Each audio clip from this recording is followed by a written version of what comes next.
what the gum market is a very large market. It's over $20 billion of global sales. And, really what we saw is there were only a handful of players in the gum industry. For us, it was about 4 years before there was high conviction that this thing was going to continue to soar and be taken to the next level. With us, out of the gate, we made a lot of mistakes. It wasn't about kind of crawling back into the hole. It was about what did we learn, how do we change it, and let's continue to be nimble and do that. For us, when you consume products, they need to be good. If it's not good, it doesn't matter how pretty the package is. It doesn't matter the price, it doesn't matter if you got it for free, you're just not gonna buy it again. So for us, we want to connect with our audience by giving them great product and delivering on the quality. We look at ourselves certainly as a challenger brand. I think the consistent feedback that we heard forever is don't do it. If there's enough people with unanimous feedback, that's when entrepreneurs say, you know what, I'm going for it.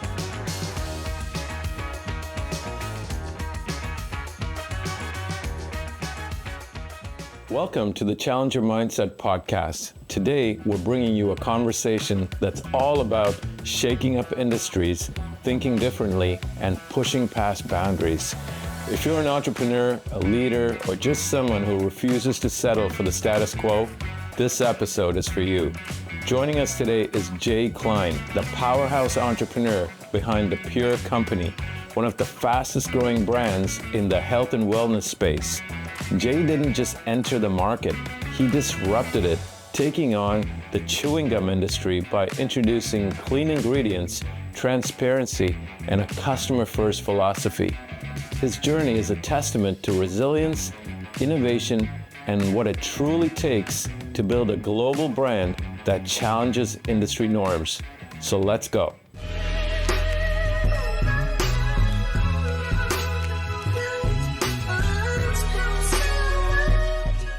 All right, welcome everyone to another episode today.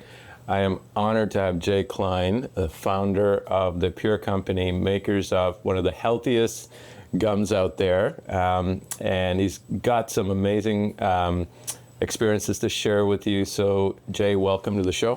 Thanks so much. Thanks for having me. Yeah, you guys have an incredible story, starting from very humble beginnings, but then now a worldwide healthy alternative to gum. So I'd love to unpack that a bit, but take me back to how it all started. So it was in 2010 in May, we had no customers and just a warehouse full of gum. And what we decided to do was to make simple substitutions with no compromise in taste or quality. And what we did was we took the artificial and chemical ingredients out of chewing gum to make a gum that everybody could consume. So I wanted to be in a business that connected with people on a high frequency basis, really that's part of their lives. And that was chewing gum for me. So what we did was we had a strategy called Running for Mayor, and we would go door to door to independent health food stores, gourmet grocery stores, and literally sell gum out of the back of a car. And it was really fun for us at the time. It was small dollars. We were selling $30 and $40 and $50 worth of gum. At the time we had 3 flavors. We had peppermint, spearmint, and pomegranate mint. And we were so excited to win over customers and just see our brand available for purchase. What a great story. The concept of chewing gum is somewhat ignored as a category, and then you come along and say, we can make it really better, right? How did you get there? So chewing gum, I didn't necessarily put a lot of thought into chewing gum specifically. When I was in the 7th and 8th grade, I would fill my backpack with lollipops and Airheads and Jolly Ranchers and sell them for $0.25. On Fridays, it was 5 for $1. It was a good, it was a good value proposition. Yeah. But really what I saw was how confection and how candy is so social and it makes people happy.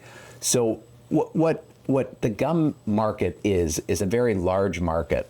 It's over $20 billion of global sales. And really what we saw is there were only a handful of players in the gum industry. So I felt like if we could go from 0 to 1 million, nobody would really know what we were doing and be small enough, but it would be a great small business to kind of get our gum into people's hands. And I think as part of our journey, we never looked too far up the ladder to see how big we could get it or how many stores we could be in. And we were just very excited to get PAX in people's hands. Yeah. Take me to that first $1 million, right? Because most of our CEO guests here say that's the one that's most memorable, the first big milestone. So what were some of the milestones leading up to that? You know, I think our first real milestone, if you said to me, what was your goal in starting the Pure Company? It was to sell a pack of gum to a stranger. And I was raised by a single mom, have lots of aunts and uncles and a lot of people who care about me, and they were all happy to buy the gum. But I was really motivated to sell it to someone who I didn't know, and just to see someone have that experience of pulling a pack of gum out. So our first milestone was getting into one store. And then after that, I wanted to see if it would sell. And we opened 33 stores our first year. And I think we were up to 800 by the end of the first year from May until December. So really what we were looking for was opening new stores and then getting the reorder. Because anyone will buy something or try something once, but getting into a repetitive consumer habit is very hard. If you think of the consumer choices that you make, you're either brand loyal, you're product loyal, and to break into the chewing gum industry was a big challenge. But we started winning these little running for mayor battles, and we felt like we were getting elected into small towns, and that started the journey. So 800 stores was a huge milestone for us at the end of the first year, and then we wanted to be in 1,000 stores, and then we wanted to be in 2 countries, and then we wanted to just keep going to the next one. What was the motivation behind that? I'm sure you had some obstacles along the way. I'm sure you had moments where you said, this is not going beyond, this ceiling. What was that inside of you that said, we can push past this and get to the next level? It's a great question, and I feel like a lot of entrepreneurs run into that at many stages. And, for us, it was about 4 years before there was high conviction that this thing was going to continue to soar and be taken to the next level. And I think that with starting a business, when you give up too fast on your idea, you could miss out. And if you also hold on to your idea too long, you can kind of miss all the warning signs. We really wanted to see, what are we doing right and what are we doing wrong? And I went into this with no knowledge. I didn't know about supply chain. I didn't know about distribution. I had no idea how retailers work. I actually thought when you get those circulars on a Saturday or a Sunday in the newspaper, it was the grocery chain doing you a favor, lowering the price of your bananas or your grapes. I didn't know that those are fully funded by the brands. Now I know about that, Yeah. So I think if you make mistakes, I always tell people, don't be afraid to take risks, and failure is good. I actually think we should celebrate our failures more than the successes. And if you really unpack those things, you can learn a lot from them. And with us, out of the gate, we made a lot of mistakes. And it wasn't about kind of crawling back into the hole. It was about, what did we learn? How do we change it? And let's continue to be nimble and do that. So now you're a worldwide company. How have you as a leader had to adapt to that type of scale? I've had to learn our packaging in lots of different languages. There's a ton of different compliance from US and Canada to Europe, Middle East, Australia. Everyone has their own nuances. The shipping systems are different. But really, we look at consumer demand. And people care today about what they're putting into their body. And people are a lot more conscious about it. And then there's a host of dietary sensitivities, from being gluten-free, diabetic, vegan. So what we focus most on is, how do we speak to our audience? How do we get the product in front of our consumers? And if you think about the world, we're all united in the sense that if you want a smoothie, you find the local smoothie bar. If you're gluten-free and there's a gluten-free store that's selling specialty products, you go there. If there's a fruit stand or a high-end grocery store or just a bulk volume grocery store, you go to that place. And what we've done very well is we've stayed focused on connecting our products to the audience.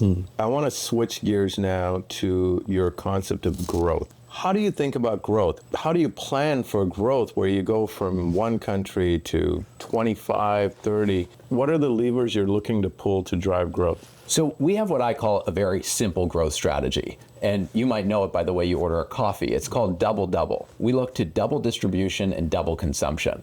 If we do that effectively, it gives you the opportunity to grow at 4x pace. And that's very aggressive. But really, when we break that down, we say, can we be in twice as many locations? Can we have twice as many products within a location? So if we have 4 flavors out of our 10 flavors, could we have 8 flavors? Could we have multiple formats? So there's lots of ways to achieve the first double, which is more product in more places. And then the second is double consumption. Could we get twice as many people to try our products and to consume our products?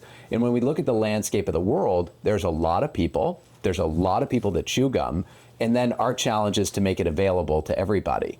So double distribution, double consumption, and if we're aiming for a 4 times growth, and we can grow at 40, 50, 60% because we're trying to grow at 400%, it's a very good, check to kind of, shoot towards. That's a great framework to think about your growth.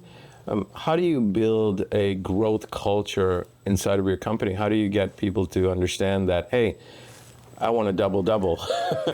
You know what, getting people, like what I've learned over the years is if you really make too big of a goal, you lose people in like the dreaming. And, someone said to me one time, if you shoot for the moon and you miss, you're among the stars.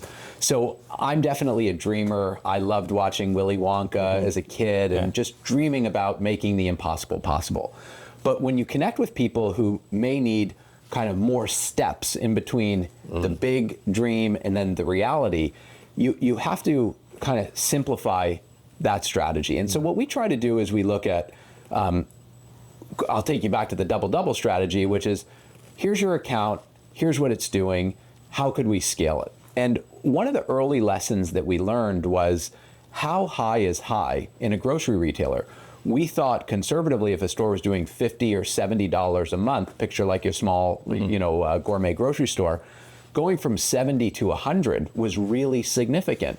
But we didn't know about putting a PDQ or a shipper or a secondary display where if you're actually available in all 10 check lanes in that store, you have a 10 times growth opportunity within that store.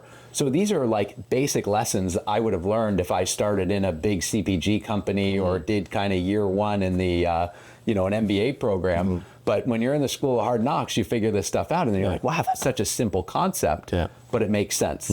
I like to say it's the MBA, the Masters of Being Around. That's right. It's very good. So we get an award for that. Yeah, exactly. One of the frames to put that in. Eventually. Yeah. So what I love about your gum is that it's obviously healthier. I'm a avid chewing gum user. I know a lot of my kids are as well. So talk to me about what makes Pure Gum so special. So the first thing is it has to taste great. So we have worked very hard over the years at making sure that we have the best gum and it's the best for you. So what we've done is we've taken the aspartame out. Aspartame is an artificial sweetener that the body doesn't digest very well. And people have decided today that they want to take aspartame out of their diets. Today you also have diabetic sensitivities, you have dairy sensitivities, gluten-free, a bunch of different things, and we want products that are safe for everybody to consume. So it's not about making specialty products, it's about making great products that can connect with everybody, and that's what chewing gum is. So whether your kids are sharing it with other kids in the school format, a social format, parents are giving their products to kids, you want people to feel great about what you're offering them so that it's a gum for everybody. And that's what we've done. We call it Kick Aspartame. We kicked aspartame out of gum, and it's been well received. This is one of our new products. They're jumbo pieces of gum. So it's like the modern day gum ball and available in 6 great flavors. And it's a really fun chewing experience.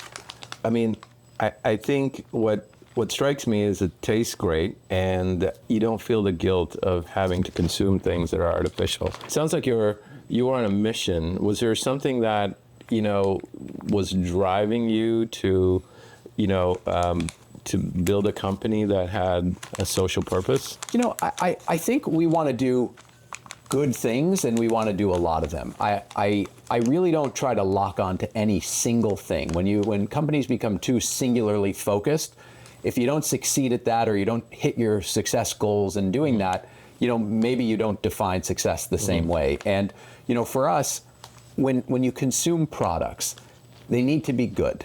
If it's not good, it doesn't matter how pretty the package is. It doesn't matter the price. It doesn't matter if you got it for free. You're just not going to buy it again. And, you know, today what we've done is we've embedded ourselves into a consumption culture. So for us, we want to connect with our audience by giving them great product and delivering on the quality that we're, you know, talking about.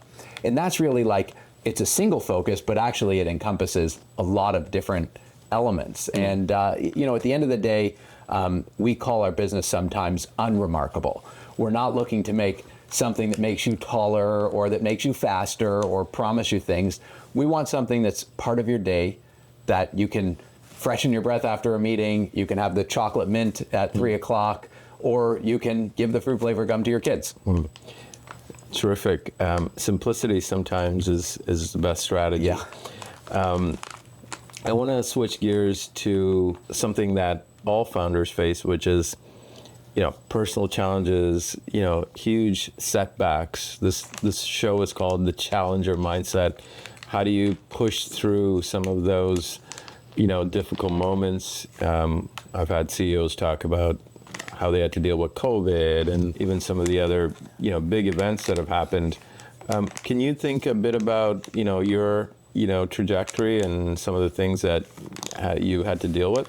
So we look at ourselves certainly as a challenger brand. I think the consistent feedback that we heard forever is don't do it.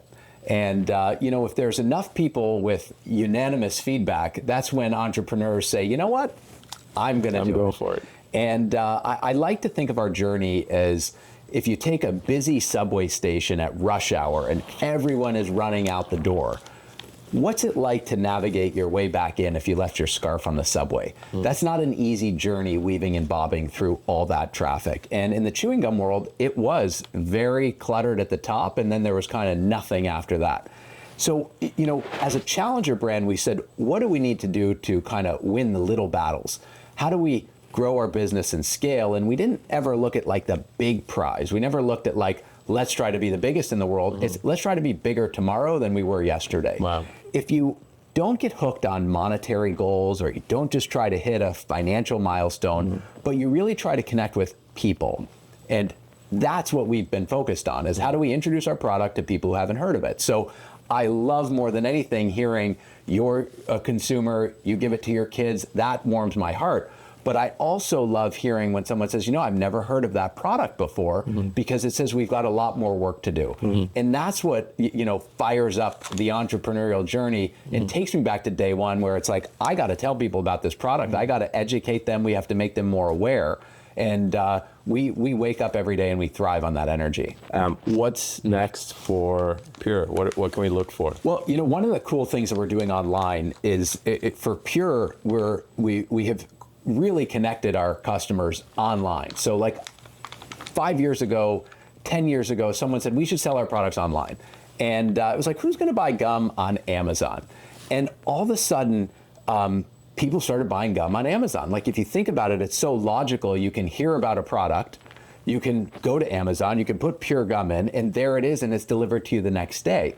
Whereas in traditional grocery, gum is impulse, and you just kind of run into it. So whatever store you get hit in, or you walk into a grocery store, if you don't happen to go down the gum aisle, or you don't happen to go to the express lane versus the conventional lane, you don't see it. So we look at the internet as a great place to connect with consumers who are not only looking for variety, they're looking for fast delivery. And we continue to play with the e-commerce landscape as we move into different geographies, because smart consumers know what they're looking for, they know where to find it, and then they love the gratification of getting it the next day. And the key is really like, some of my entrepreneurial friends have a saying like, how do you level the playing field? And, you know, against big institutions, whether that's corporations, finance, insurance, whatever they may be, it's actually very hard to level the playing field. But what the internet has allowed entrepreneurs to do is level the playing field as fast as you can. And then it's about creativity, strategic